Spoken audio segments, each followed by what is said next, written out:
Bonjour!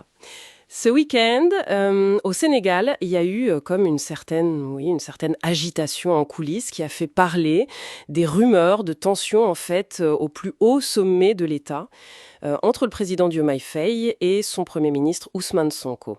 Alors, on va essayer de regarder ça de plus près aujourd'hui, ces informations sur une possible friction politique. Notre source principale, c'est un article de Sénéweb News qui reprend des infos du journal Les Échos. L'idée, c'est de comprendre un peu ce qui se dit sur cette situation et puis aussi sur les efforts de médiation qui auraient eu lieu. Alors, allons-y, regardons ça en détail. D'après Les Échos, donc la relation entre les deux têtes de l'exécutif, elle serait pas au beau fixe. La source dit même que, je cite, la tension semble au plus haut. Oui, et ce qui est particulièrement notable ici, c'est la nature même de ce duo, hein. Faye et Sonko, ils incarnent vraiment un projet politique commun. C'est ce projet qui les a menés au pouvoir, et dans des circonstances, on s'en souvient, très particulières. Donc leur relation, ce n'est pas juste une question institutionnelle, de fonctionnement. C'est vraiment le cœur symbolique et politique aussi du pouvoir actuel. Alors forcément, la moindre indication de désaccord, c'est tout de suite interprété comme un possible séisme politique, oui. Je vois. Et cette tension rapportée, elle aurait déclenché une réaction immédiate, c'est ça? On parle d'une grande activité des médiateurs en coulisses pendant tout le week-end. Apparemment, il y a eu une série de réunions.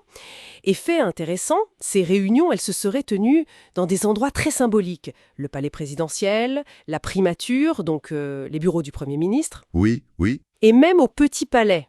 Ça, c'est la résidence officielle du Premier ministre. effectivement. Et cette multiplication des rencontres dans ces lieux qui sont vraiment névralgiques pour le pouvoir exécutif, ça suggère une prise de conscience assez aiguë d'un problème potentiel, hein, au plus haut niveau. Ça indique une volonté d'agir vite et discrètement aussi sans doute pour essayer de contenir la situation.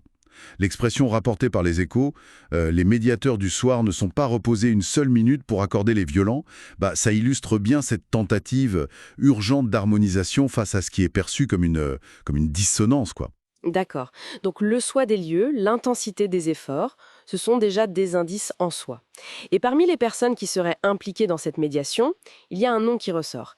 C'est El Malik Ndiaye, qui n'est autre que le président de l'Assemblée nationale, la deuxième personnalité de l'État sénégalais. Ah oui, tout à fait. Une figure centrale. Oui. Et il y a un détail assez révélateur qui est mentionné à son sujet.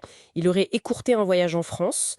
Apparemment, il devait rentrer lundi ou mardi. Il avait même une rencontre prévue avec des sympathisants de PASTEF là-bas, en France. Le pâté présidentiel, oui. C'est ça. Et finalement, il aurait pris un vol Air France dès le dimanche pour être à Dakar. Et la raison donnée, c'est justement pour participer à cette médiation. Et ça, ce retour précipité de la deuxième personnalité de l'État, c'est très significatif. Modifier comme ça un agenda international, annuler des rencontres politiques pour rentrer gérer une situation interne, ça soulignait non seulement l'urgence qui est perçue, mais aussi l'importance qu'on accorde à la résolution de cette tension présumée. Ça tend, disons, à accréditer l'idée que les préoccupations sont bien réelles, au sein même de l'appareil d'État. Et au-delà de l'urgence, est-ce que ça nous dit quelque chose sur la façon dont les équilibres de pouvoir fonctionnent dans cette configuration actuelle? Ah oui, absolument. Voir le président de l'Assemblée nationale jouer ce rôle de médiateur entre le président de la République et le Premier ministre, ça met en lumière les mécanismes un peu informels et personnels aussi, qui peuvent être cruciaux pour maintenir la cohésion au sommet, surtout dans un système où, comme on l'a dit, le tandem exécutif a une origine politique si imbriquée. Ça montre que la résolution, elle ne passe pas forcément que par les canaux formels, quoi. Bien compris. Alors, bon, si on récapitule un peu tout ça, des informations de presse qui font état de tensions notables entre le président Faye et le Premier ministre Sonko.